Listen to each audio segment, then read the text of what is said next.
Hello my friends and welcome to another episode of Smack Talk Wrestling Reviews. I am your host Boise and this is Raw Review, and I know what you're thinking. What's going on? You're a day late. Well, I have to apologise. I had other commitments where I couldn't do the video, but with that in mind, this is the go home show just before Super Showdown for Raw. Let's see how it breaks down. Hit the music.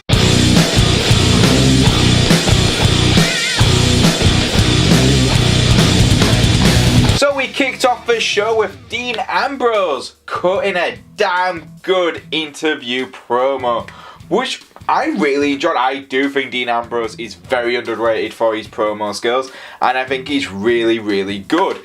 And this just shows you exactly where it was. He was committing himself to the Shield, and that's what it was great. It was that little hints of, oh, I could destroy the Shield. You know, I could break the Shield right now, and that's what everyone's wanting. Is Dean going to break the Shield? Maybe, maybe not, I don't know, but all these little teasers, they've been added to the, it has just worked for me. I really, really enjoyed what this promo did, and it's one of Dean's strongest promos I've probably seen in a long time, maybe since he was back on SmackDown Live, and he was actually running the show. So for me, really good start opening promo, but the best bit was Baron Corbin. He came out and he said, you have three choices, Dean. You either fight Roman Reigns for the Universal title, you fight Seth for the Intercontinental title, or you fight Braun Strowman now. Obviously, Dean chose to take on Braun Strowman, which was great. And it led to a really strong opening match, which we'll talk about now. But first, let's give this a grade. I'm going to give this a solid 7 out of 10 because you don't often get to see Dean Ambrose cut a damn good promo. So the match itself was really entertaining, and it was something different. Yes, we usually do get Braun Strowman become a big scary monster and squash whatever opponents, but for me, he didn't get that. Braun didn't feel like he was squashing Dean as much, and he actually felt like Dean Ambrose could push Braun Strowman to his limit. Very little men on the Raw roster is given that potential. Only Roman and Brock and maybe Kane could push Braun Strowman to his limit. Everyone else, including Seth Rollins, seemed to really struggle against the monster among men. And I really like that Dean really, really used psychology and his in-ring skills to really put Braun in a corner.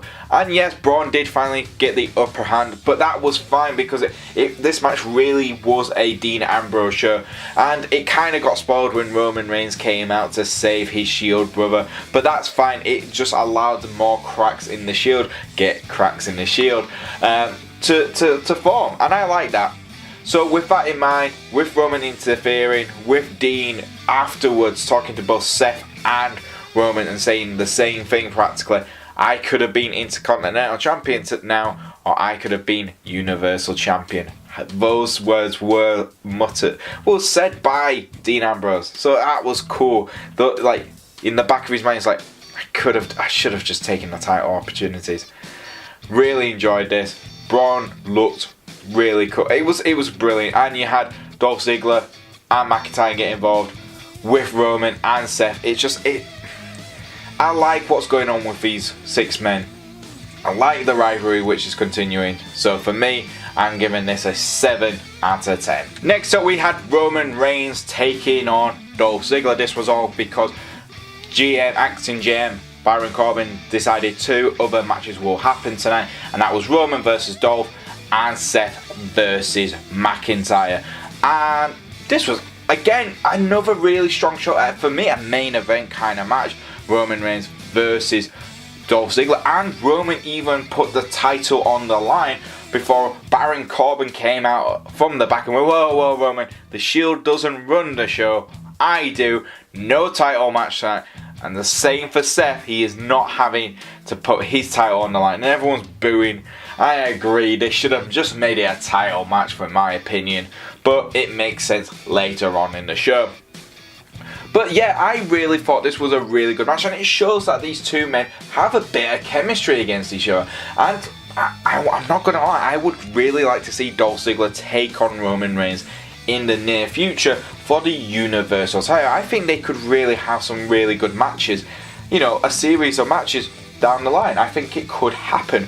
Yes, at first it did feel like it took a while for it to, you know, click, but once it was clicked and they were really on the same page, it was entertaining to watch. But it felt a little bit weird that the, you know, two really strong matches back to back on the first hour of Raw. Usually you expect this on the last hour of Raw, not the first. But it was a nice welcome change in my opinion, so I'm going to give this another 7 out of 10. Really strong start to Raw this week. Next up we had the Raw Women's Champion Ronda Rousey taking on the leader of the Riott Squad, Riott.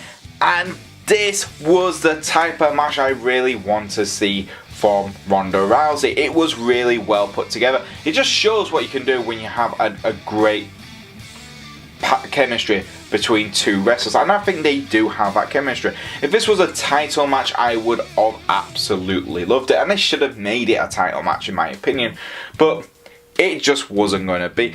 It's all build up for the Super Showdown trip, you know, 6-woman tag team match, which I'm, you know, the Bellas versus, well, Bellas and Ronda Rousey taking on the Riott Squad. But yeah, it was entertaining.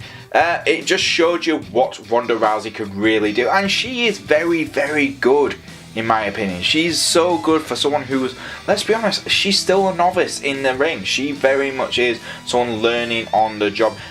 But yeah, she was entertaining from start to finish. Riott, for me, should have been the victor, but I understand WWE are going to protect Ronda Rousey as best they can until they feel that she can take a defeat and still feel like a big draw. I think she could do right now, to be honest. I don't think anyone out there is going to say, oh, Ronda's lost to Riott, she's not a big deal. I think she's still going to be a big deal, WWE. I don't think you have that to worry about. But yes, Ronda did get the victory, and it's just, Ronda feels like a face. She does feel like a face right now. But the Bella twins just feel like absolute jerks. Especially Nikki Bella. She feels like a heel. Every time she's in the ring and her or her friends win, she does that stupid loser thing. And I think that's such a bully thing, for my opinion. I think she's such a bully. She's more like a heel. She's a natural heel than all the other heels on WWE. Maybe that's because writers write her exactly like she is in real life. An absolute bitch. But yeah, that's my opinion. It was a good match. Another 7 out of 10. Another 7 out of 10. It's a good start. This is a good start from WWE. Keep it up. Unfortunately, the 7s are going to end now. We're going to talk about probably one of the worst matches in some time, and I feel so sorry for Bobby Roode. Oh man, Bobby Roode was an NXT legend in my opinion. He was one of the best heels coming out of NXT. He goes to SmackDown, somehow turns automatically into a babyface, loses all momentum, he's just a song now, his entrance music, and now he is fighting Konnor from the Ascension on Monday Night Raw. What has happened to the world? Bobby Roode, guys. It's Bobby Roode. But yes, Bobby Roode lost to Konnor, which makes it even worse. And it's just, again, I don't understand where this feud is from. I don't understand why this is important. It's just crap. It's boring. Listen to what I said last time about this, last week. I'm going to give this a 3 out of 10 because it sucks. Next up, we had the B Team versus the Revival yet again, and it felt like a massive step back from WWE Crave for both teams. 1, the Revival, and 2, the B Team. 1 for the Revival. Do they need to lose? Yes, the B Team lost 1 against the Revival. It's stupid. The Revival only a week ago had a tag team match for the Raw tag team titles, and they had a really decent match. And now they're just thrown into a tag team match against the B Team, who they've had lots of matches against, and they lost cheaply because it was a stupid quick pin. And it just watered down what the B Team has started to become. Yes, they are a comedy team, but they don't need these type of victories. And then after all that, AOP came out of nowhere and just absolutely destroyed the B team. Why? It made no sense. And Drake Maverick leading the way in his, I gotta say, cool leather jacket. That was a cool leather jacket. But it just felt like we're pushing these teams together for no other reason, because we have nothing else to do with the Raw Tag Team division. Surprise, surprise. And we have nothing to do with AOP, so we're probably going to see AOP now versus the B team. Great.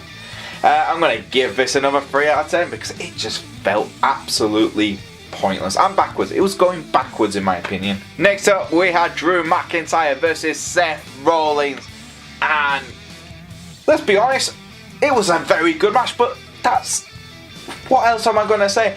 Drew McIntyre versus Seth Rollins is like saying fire is hot, ice is cold. These two have fantastic matches. Of course they're going to have fantastic matches. It's what they do. They are the workhorses on Raw right now. I think all 6 men who are in this feud are the workhorses of Raw. But it just felt like this one just slightly wasn't as good as what we got a few weeks ago between the two. And that's fine, that's fine. You don't always have to hit it out of a park. They still managed to kick ass and tell the story they needed to do. Drew McIntyre did get the victory, which is fine. It continues that. And we also got the post-match beatdown, which is probably the biggest part of the night for Raw. Everything else didn't feel like it was that important until after the main event bit. But yeah, this really does lead up to the Super Showdown for me. You have the Shield who come out to protect Seth after the match because Dolph gets involved. This causes Drew to get the victory because Dolph's getting involved in the match. Braun Strowman comes out to help Drew and Dolph after the Shield all turn up. Dean Ambrose comes out, tries to help the Shield. He gets beaten down. This, for me, was a fine beatdown. And it was a fine match. It just felt a bit rushed. It felt like there wasn't enough time really to get a really great match. But we got a decent match out of it, full stop. So for me, I'm going to give it a 6 out of 10 because yes, it was so really, really good. But compared to what we got last time, I have to knock it down slightly. But yeah, if you want to see I really am looking forward to the 6-man tag team match now between the Shield and Braun Strowman, Dolph Ziggler and McIntyre. Yeah, they've done that. They've sold me onto the match. That's great. So, no complaints there. First things first, you might notice that this match doesn't actually have a picture in it. That's right, because the biggest talking point was the fan reaction to both Elias and Kevin Owens' statement about Seattle Sonics. Whatever they call it. Who cares? It's hockey. Is it hockey? Baseball? Basketball? Who cares? It's not even a real sport. Yeah, they got really upset. I'm probably going to get a lot of angry fan base back on me now for this. Bring it. Yeah, they said something about some sports team who moved away. Yay. Boo, they moved. How dare they? I don't understand how a team can move. I live in Leeds. There's like one team in Leeds. But yeah, that's it, you know. It was the best reaction. The crowd went absolutely crazy. They just, you know, absolutely... They just couldn't be quiet, and that was great. Elias and Kevin Owens just knew they hit an absolute pivotal nerve in the crowd, and it just made the match itself feel even better. Kevin Owens did beat Bobby Lashley, which means Bobby Lashley and John Cena are definitely winning on Saturday. But yeah, it's fine. It was fine. It was funny. Rush got involved again. Leo Rush got involved yet again, trying to help his main man. But it was just great to see Elias try and take Leo out, distracting the Dominator, Bobby Lashley, allow Kevin Owens to get a quick pin, which was fun, you know, which was fun. It's the crowd's reaction throughout the whole match which really won it for me. I'm going to give it a 7 out of 10 because it was entertaining. So we got Bayley versus Alicia Fox. Now this is all to do with the Mixed Match Challenge, which you can't watch over here in the UK. Because you can't, apparently. Yeah, and we had Finn Balor. You know, again, I like that Finn Balor and Bayley are teamed up. They are an awesome team. But it just didn't do up for me this match. I'm not a huge fan of Alicia Fox. I think she can pull off some fantastic moves, but she's just absolutely irritating more times than she is entertaining. And Bayley's such a good wrestler. I just wish she really was much more higher up in the women's division that she is right now. I think she should have moved to SmackDown Live, personally. I think that should have been what happened. So for me, I'm not going to really talk too much. Bayley got the win. Bayley to Bayley. She kept on doing the too sweet thing, which I kind of like. She won. Whoop-de-bloody-do, because it meant nothing. It's just completely an advert for the Mixed Match Challenge. I'm going to give it a 3 out of 10 because that's all it deserves. Last but not least, the main event of the night was Shawn Michaels returning to Raw to talk about Triple H versus The Undertaker again at the Super Showdown. How was it? It was fine. The crowd really enjoyed it, and I was a massive DX fan, so to be honest, I was a massive Brothers of Destruction fan as well, so it kind of really was like, yeah, this is so cool. I mean, I realised it's 2018 and I've just seen the Brothers of Destruction take out DX. Yeah, why not? It was fun. It's a nostalgic act and we all know it. And the most exciting bit was Shawn Michaels taking bumps. Shawn Michaels there cut a great promo. He's not the best promo guy, but it was a good promo. He did what he needs to do. Talked about Super Showdown, talked about Triple H versus Undertaker, and the possibility Shawn Michaels will most likely going to get involved in that match in some way. And Kane came out, punched Shawn Michaels, Undertaker came out, punched Shawn Michaels, Triple H came out, and they all had a little bit of a brawl before the Brothers of Destruction pretty much chokeslam and Tombstone power drived them to death, which was cool. I really enjoyed it, and it was cool to see the Brothers of Destruction do their salute. I absolutely think that is awesome, still in the dead man's purple. So for me, I'm going to give this an awesome 7 out of 10. It's nostalgia at its best. It's like pure sugar if you're a wrestling fan. So enjoy it while it lasts, guys. Let's enjoy it while it lasts. And there you go, guys. That's this week's episode of Raw for you. It was fine. It was really good, strong hour. First hour. Ronda Rousey was really awesome. The Roman Reigns, Dolph Ziggler definitely has chemistry. Dean Ambrose is a badass and a great promo taker. And everything else kind of felt like, yeah, the Brothers of Destruction returning was absolute nostalgia at its best. But apart from that, it was fine. You can understand why Raw's ratings are kind of going down, because stuff like that, the majority of the show just felt like it had no purpose, and that's a bit of a shame. I don't really want to say that, but it just feels like that way. So for me, I'm going to give this week's episode a 6 out of 10. What was your guys' opinion of this week's episode? Leave it in the comments below. And if you do like our videos, please like, subscribe, and press the bell to keep notified. And if you want to follow the channel on Twitter, you can do it at SmackTalkYouTube. And if you want to follow this guy on Twitter, it's at Boise88. And I'll see you guys on the next, actually literally the next video, SmackTalk's SmackDown review. I'll see you then.